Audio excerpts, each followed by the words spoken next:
দালাল নিয়ে করার একটা সীমানা আছে মিয়া। দালাল হওয়ার একটা সীমানা থাকা উচিত। তুমি এনায়েতুল্লাহ আব্বাসীর বিরুদ্ধে এত ক্ষেত্রে হইল কেন? তুমি জানো এনায়েতুল্লাহ আব্বাসী কে? তুমি জানো কিছু?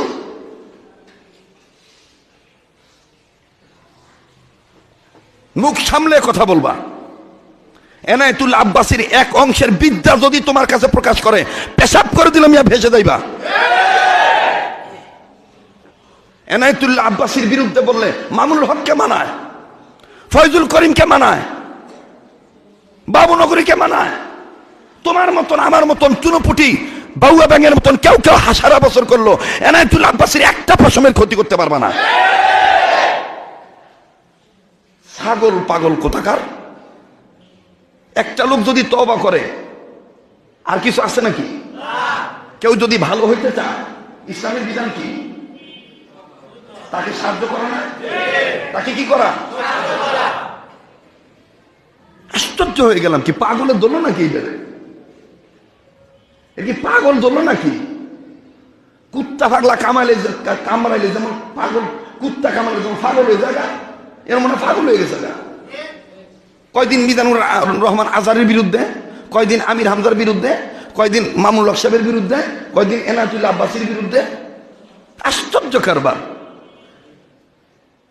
মনে হয় যে ওয়াজ মাহফিল দেহার বাপদাদা সম্পদ পেয়ে গেছে। কথা বলেন না কেন?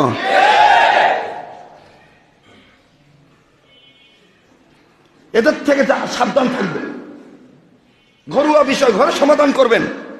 কেন আপনি মাদ্রাসার ছাত্রদেরকে লেলিয়ে দিচ্ছেন যে আমার দেশের কিছু কলিজার টুকরা মাদ্রাসার ছাত্ররাও তার আবেগে আবেগে আপ্লুত হইতেছে, মাদ্রাসার হুজুররাই কাজ করতেছে?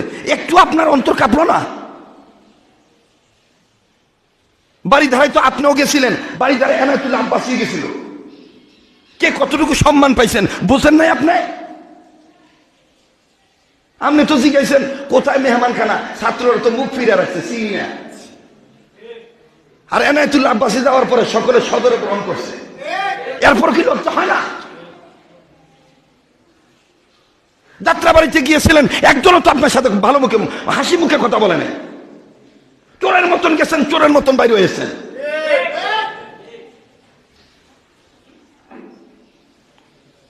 হুমকি আসতেছে, ফতুল্লাহ থানা কুতুবপুর ইউনিয়ন হের বাহাই কিনে নিছে। কুতুবপুর ইউনিয়ন হের বাহাই কিনে নিছে। হয় না? স্বামী মুসলমান একটু আচু সুমা দিছে, হ্যাঁ মনে করে যে উঠতে গেছি গা। রাজনীতি মাইর ফেল বুঝবে না।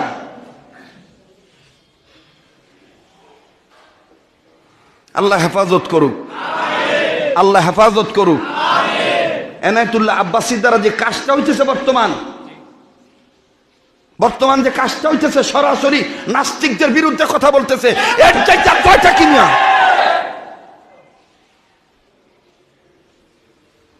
ওরকমই একটা দাঁত ভাঙ্গা ভালো শুদ্ধ করে বাংলা কসনা বাড়া। ও আমার নো ডাইলে লবণ দেশ সাফা ভাঙ্গা দেবো গা। বরিশালে আঞ্চলিকতা ভাষা পাইছো যে নাস্তিকদের দুর্বল করতে পারবে? নাস্তিকদের দুর্বল করতে হলে যোগ্যতা লাগবে, স্ট্যাটাস লাগবে। আর কসম করে বললে ভুল হবে না, এনায়েতুল্লাহ আব্বাসী আগাছে গোড়া টোটালি কওমির সন্তান। হ্যাঁ, হয়তো মাঝখানে আকীদা বিষয়গুলো নিয়ে তার গলদ হয়েছে, এটা তার ভিন্ন বিষয়। আমরা তো পুরোপুরি প্রস্তুতি নিছি। ইন্ডিয়া থেকে আসলেই আমরা নারায়ণগঞ্জের মুরব্বী আব্দুল আউয়াল দামাত বারাকাতুহু আলিয়ার মাধ্যমে আমরা তার কাছে যাব, ফুলের তোড়া দিয়ে তাকে সদরে গ্রহণ করব এবং তাকে পরিষ্কার কণ্ঠে বলবো আপনি কোনটা করবেন, ওলামায়ে দেওবন্দের আকীদার পক্ষে থাকবেন নাকি বিপক্ষে যাবেন, পরিষ্কার করে বলেন। তবে বলার আগে আপনি যে এই হিম্মত নিয়ে নাস্তিকদের বিরুদ্ধে কথা বলেছেন, নাস্তিকদের মাথা হেড করে দিয়েছেন, নিচু করে দিয়েছেন, এই জন্য ওলামায়ে দেওবন্দের পক্ষ থেকে গোটা বাংলাদেশের মুসলিম তৌহিদি জনতার পক্ষ থেকে, আপামর দলমত নির্বিশেষে প্রত্যেক জনতার পক্ষ থেকে আপনাকে শুভেচ্ছা, আপনাকে মোহাব্বত, আপনাকে দাওয়াত। কি ভাই, ঠিক আছে না ভাই? এই জন্যে পরিবেশ দূষণ করা থেকে সাবধান থাকবেন। আমি তো নিয়ত করছি হের গোলাবাদির কারণে মনে হয় বাংলাদেশে হেরে একলে ওয়াজের অনুমতি দিব আর আঙ্গুরে বাচ্চা বাচ্চা বাচ্চা বাচ্চা মনে ময়দান থেকে বিতাড়িত করবো। তারপর কারে বয় দেহাস, কারে বয় দেহাস বেটা? হাল চাষ করতে পারবি, কিতাব পড়াইতে পারবি, মস্ত করাইতে পারবি, ওকালতি করতে পারবি, কলেজে মাস্টারিং করতে পারবি? সব শিক্ষা রাখছি বেটা। এক বিদ্যা বন্ধ হয়ে যাবো, আরো 14 বিদ্যা খোলা আছে ওলামায়ে দেওবন্দের। মামুনুল হকরে একটা দিয়ে আটকাবি, কলেজে বেটা ডক্টরিং করতে পারবো, প্রফেসরিং করতে পারবো। আর ওই আনে বানে আনাকুম তানাকুম ওই মুখস্থ বিদ্যা ওইটা ওইটা ভয় আমগো দেখাইলে দরকার নাই, কোনো সমস্যা নাই। ওয়াজ বন্ধ হয়ে যাব, মসজিদে লাগাতার মেহনত করব, মসজিদ বন্ধ হয়ে যাবে, মাদ্রাসায় বসে থাকবো, মাদ্রাসা বন্ধ হয়ে যাবে। আল্লাহ পুরুষ বানাইছেন, কর্মজীবী হিসাবে আমার হাত আল্লাহ তৈরি করে দিয়েছেন। পুরুষ লোককে ভয় দেখায় না, ভয় দেখালে হিজড়াদেরকে ভয় দেখায়ও।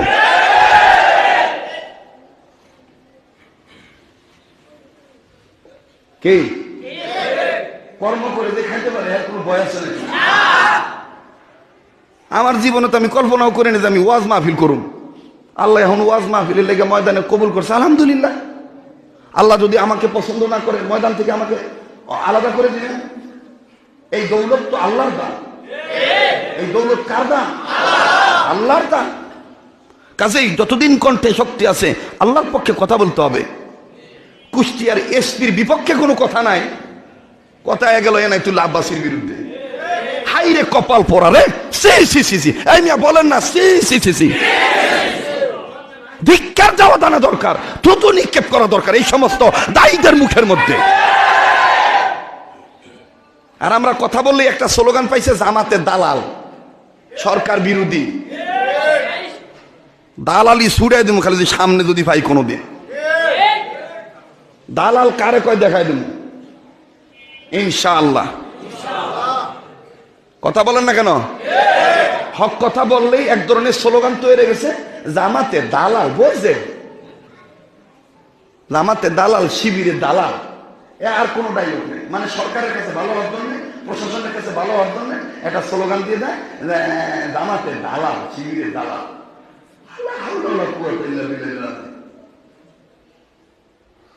পরিবেশ দূষণ থেকে হেফাজত থাকেন। নারায়ণগঞ্জের ওলামা পরিষদ গঠন করা হয়েছে। নারায়ণগঞ্জের ওলামা একরাম এক ব্যানারে আছেন। ওলামা একরাম, জমহুর ওলামা একরাম যে কাতারে থাকবে আমরা সেই কাতারে থাকবো। এক সময় আমাদের দেশে পলিথিন খুব চলতো, নাকি ভাষা বোঝেন না? পলিথিন চলে নাই। এক মন্ত্রী মহোদয়ের পক্ষ থেকে ঘোষণা আসলো যে এই পলিথিন পরিবেশ দূষণ করে, পলিথিন মুক্ত বাংলাদেশ গঠন করতে হবে। কি মুক্ত? পলিথিন মুক্ত। খুব খেয়াল করবেন কথাগুলো। আমি চিকন মানুষ, চিকন